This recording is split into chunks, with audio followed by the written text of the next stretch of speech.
Mesdames et messieurs, fidèles téléspectateurs de l'émission Braves Paysans, bonjour.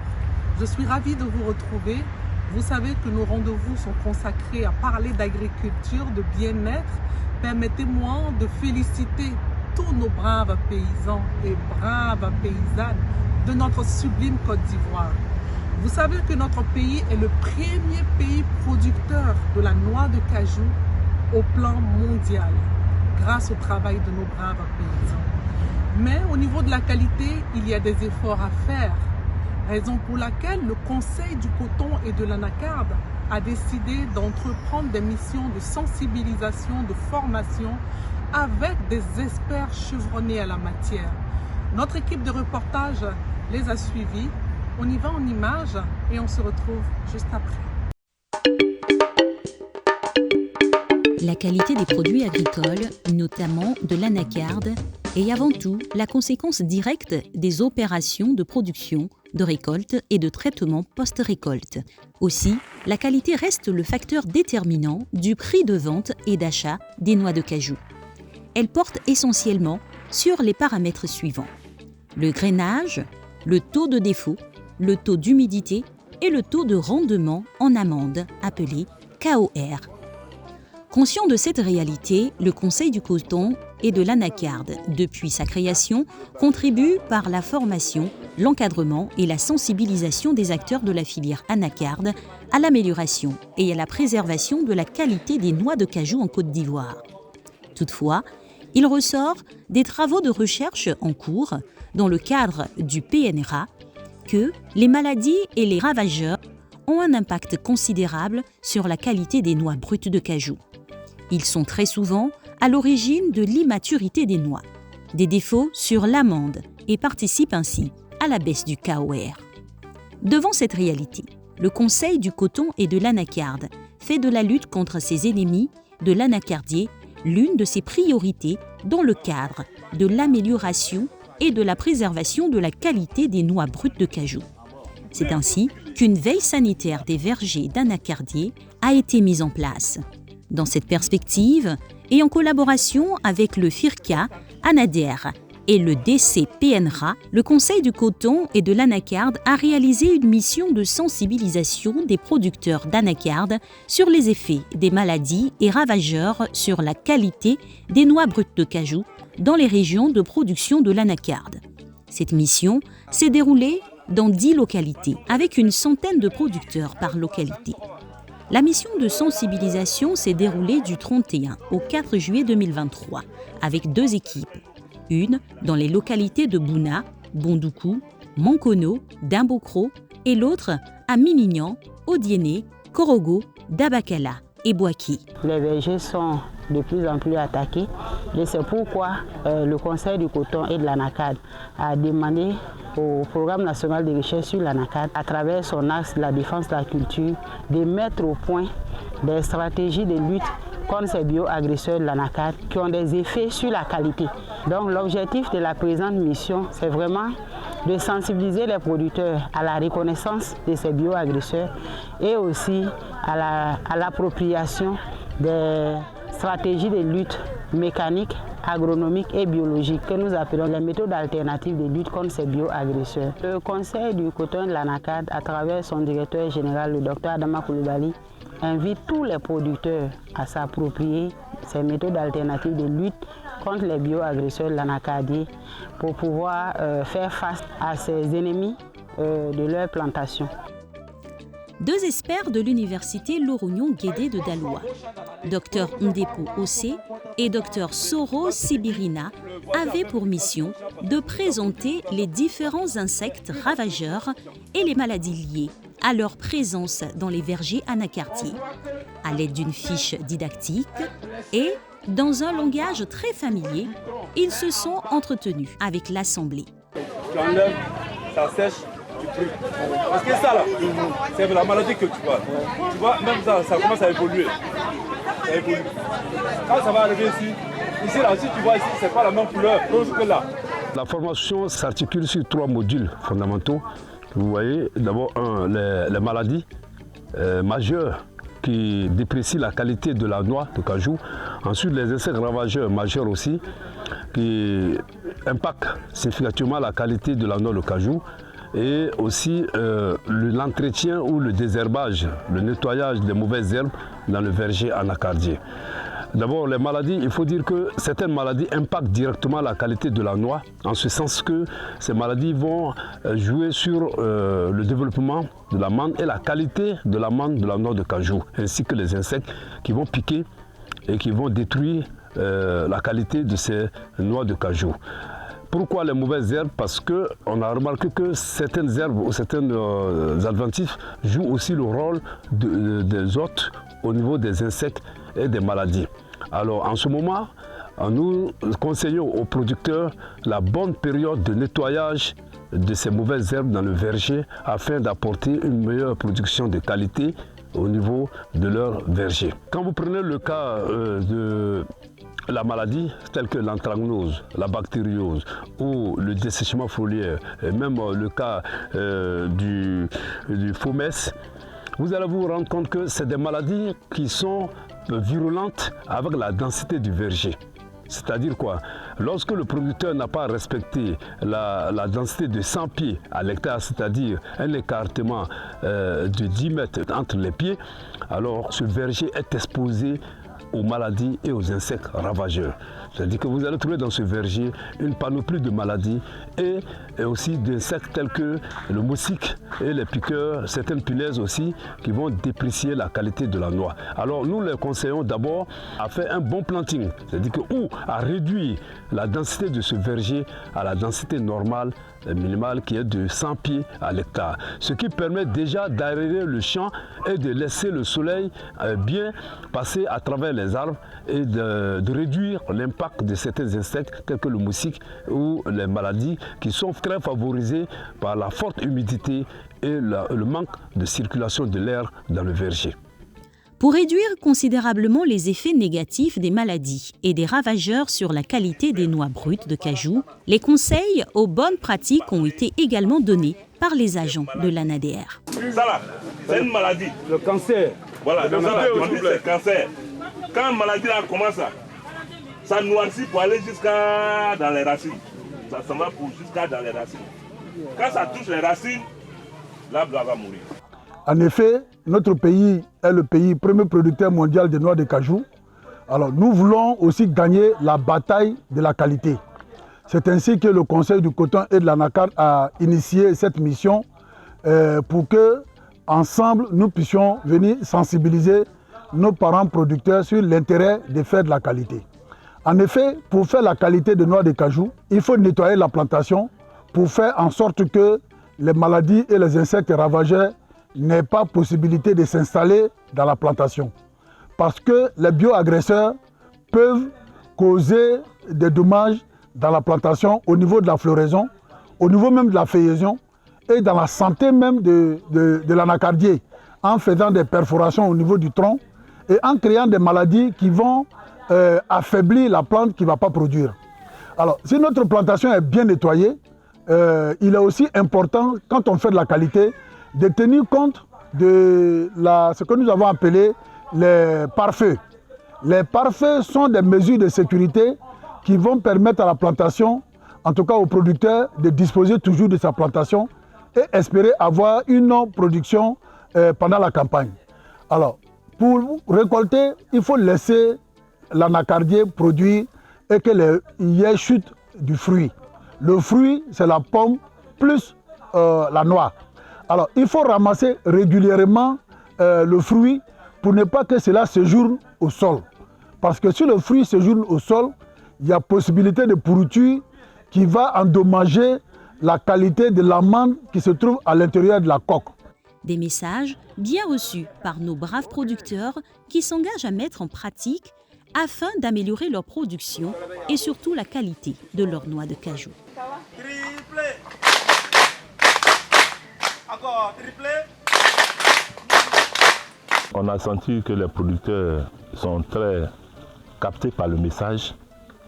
Ils sont très intéressés par le message et ils reconnaissent que le contenu du message est nécessaire, est indispensable et très important pour eux. Je suis fier aujourd'hui ici parce que depuis le début, l'ANADER nous sensibilisait sur la NACAD. Et on a suivi beaucoup de leçons. Aujourd'hui, nous sommes venus avec les patrons, les mêmes répétitions que Madame l'ANADER nous a dit, et ça s'est répété ici. Nettoyer les branches, les mauvaises branches et les branches secs qui sont dedans, on doit les faire tomber pour que l'arbre soit propre.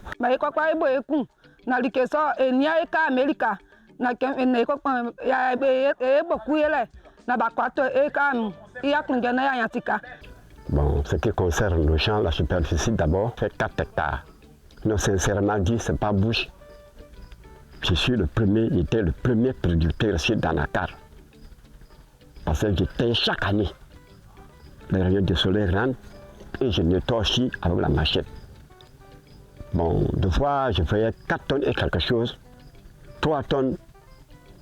Mais ce qui concerne cette année-là même, bon, je n'ai pas gagné les 2 tonnes. Et je sais pourquoi je n'ai pas gagné les 2 tonnes. Les branches sont venus se mélanger. C'est le défaut détaillé. J'ai compris ça. Bon, et je crois que je vais mettre aussi en pratique. Voilà. Bon, en tout cas, la formation de Dieu m'a plu. Parce qu'on l'a dit, si on enlève beaucoup aussi, on peut y faire quelque chose dedans, encore dans le champ. Ce qui concerne l'arachide et puis le maïs. Tout ça là, ça fait la fertilité de la terre. Je suis très content pour la formation d'aujourd'hui. J'ai 3 hectares dans Nakad. En tout cas, vraiment, ça ne produit pas. C'est serré comme le champ que nous sommes actuellement. Vraiment, de la manière qu'on nous a dit, le César avec le conseil, vraiment, nous sommes très très contents pour qu'on puisse enlever dans les arbres de 10 mètres à 10 mètres pour qu'on puisse produire encore le maïs en bas. On dit de couper les branches en haut même, voilà, pour que le soleil rentre, il y a de l'air, voilà, et puis il y a la lumière, tout ça là, pour que la NACAD puisse bien produire. Que bon denti, kinginti, et balibo et bama et angunda, quand il coussi, nama et NACAD, baikpa.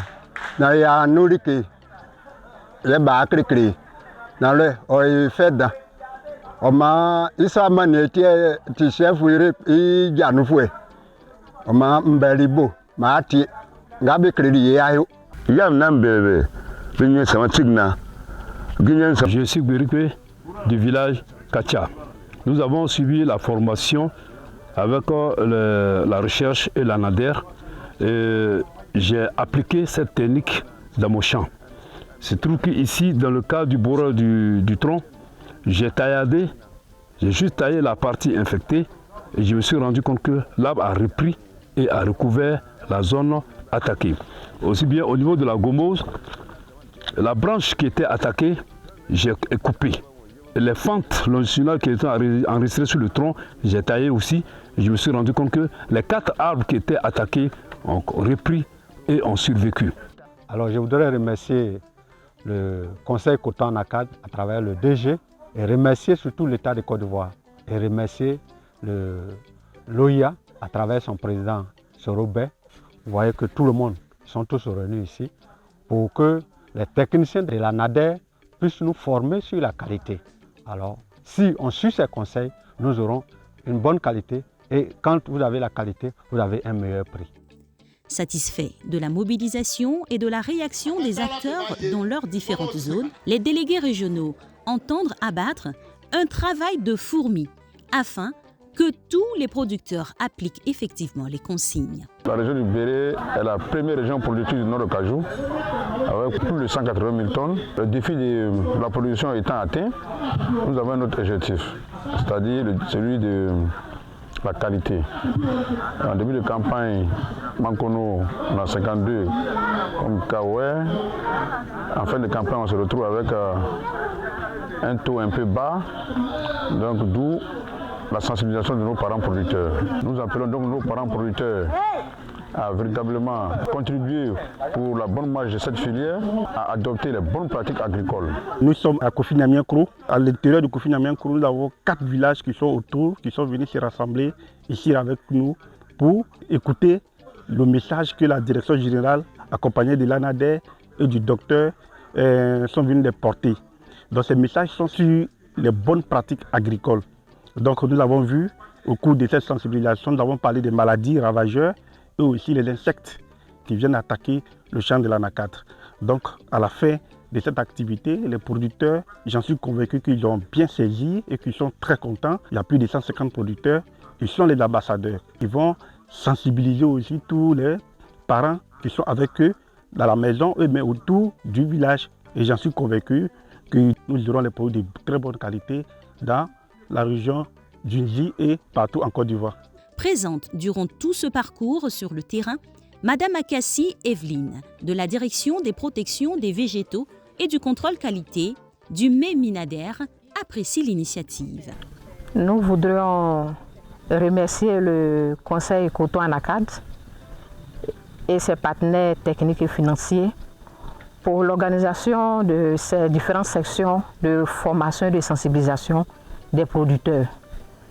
Et nous voyons sur le terrain la mobilisation de tous ces producteurs et leur engouement pour ces différentes formations qui leur permettront d'améliorer non seulement la qualité, mais aussi la productivité de leurs différents vergers. Au terme de cette mission, qui s'est déroulée dans une bonne ambiance, le chef de mission, Alassane Koulibaly, de la direction de la production au Conseil du coton et de l'anacarde, nous fait le bilan. Au thème de cette mission de sensibilisation des producteurs sur les méthodes alternatives de lutte contre les bioagresseurs et préservation de la qualité des noix brutes de cajou, je voudrais dire un grand merci à monsieur le directeur général du Conseil du coton et de l'anacarde, Dr Adama Koulibaly, et de la directrice de la production, Dr Mariam Ouattara, d'avoir initié cette mission. Elle nous a permis de toucher plus de 1000 producteurs dans l'ensemble des zones de production.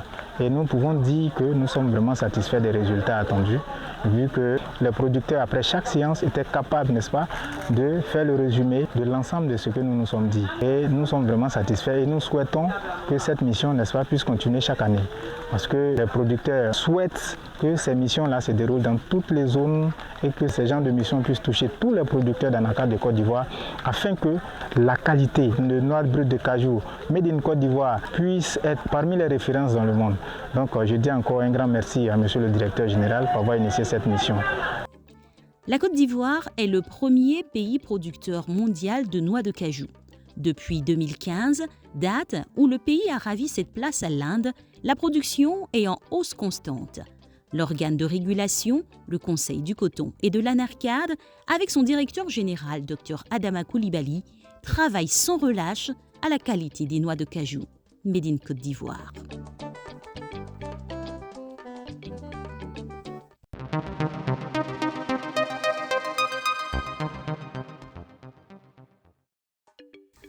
Le comité de pilotage du projet Cohésion sociale dans les régions nord du golfe de Guinée-Kozo, conduit par son président Adama Bamba, conseiller du Premier ministre Patrick Achi, était dans la région de la Bagoué du 9 au 10 août 2023 pour constater l'état d'avancement des projets communautaires lancés il y a 8 mois.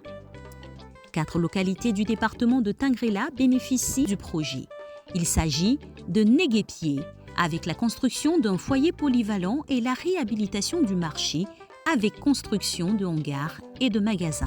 Le président de la mutuelle exprime sa satisfaction par rapport à toutes ces réalisations. On avait un besoin urgent de foyers polyvalents. Vous voyez qu'on a près de 10 000 âmes ici et nous n'avions pas de lieu où tenir les grandes réunions, surtout en temps de pluie. Donc le foyer est vraiment bienvenu. Nous l'avons demandé et Dieu merci, nous l'avons obtenu.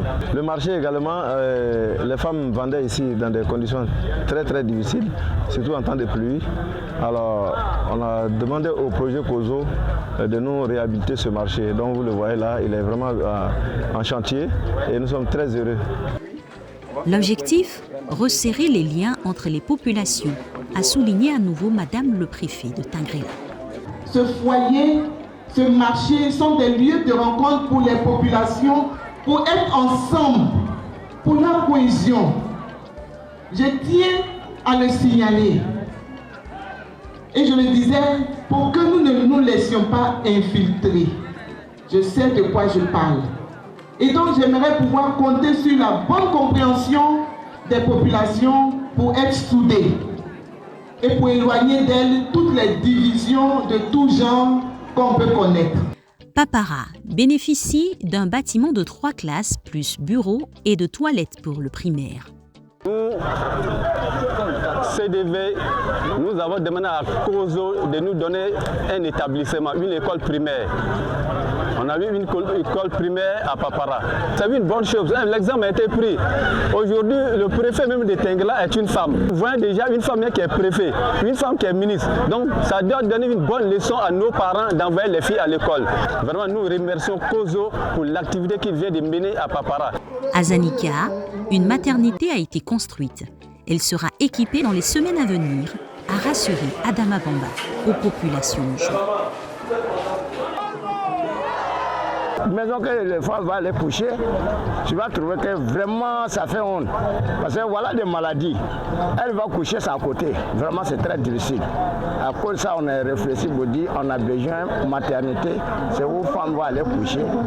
En même temps, ils ont accordé pour nous envoyer des maternités. Vous êtes content? Trop même. À Nigouni, c'est un périmètre maraîcher de 2 hectares qui est offert aux femmes avec à disposition un dispositif hydraulique qui permet la culture contre-saison. Il faut noter que le choix des projets incombe aux populations. On avait commencé à l'école, réhabilitation de l'école. On nous a dit qu'il y a un projet qui a déjà commencé ça. Donc on a choisi maraîcher, puisque les femmes souffrent beaucoup. Donc on voulait que les femmes gagnent un peu. Quand la femme enlève, le mari enlève. Donc c'est pour cela qu'on a choisi maraîcher. On a 2 groupes de sociétés. Dans les 2 groupes de sociétés, tout le monde se parle. Chaque société a au moins 2 présidences.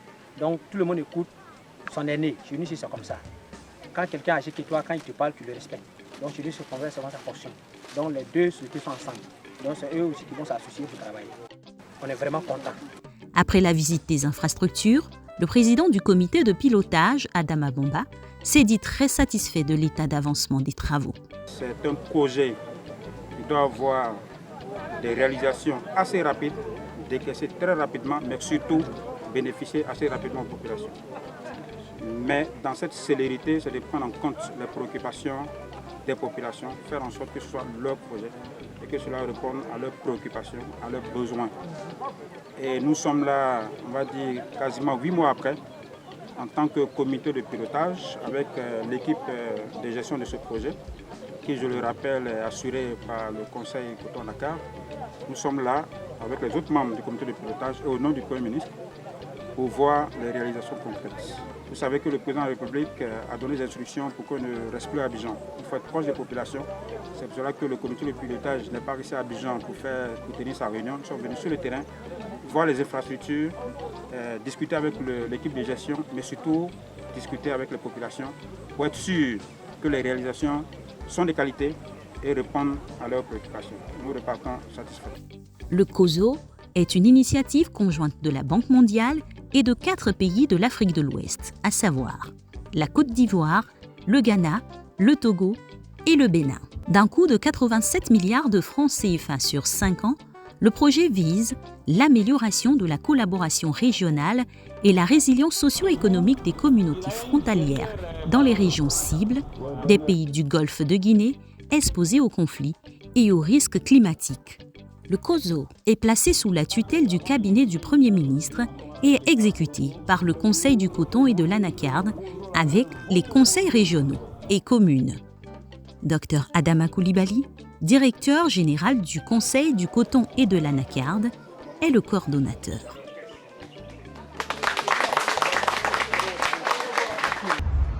C'est la fin de notre temps d'antenne. J'ai été ravie de vous présenter cette émission. Nous exhortons tous nos braves paysans à mettre en pratique les conseils du coton et de l'anacarde afin d'avoir des meilleurs revenus lors de la vente de leur production. Que Dieu nous garde. Rendez-vous très prochainement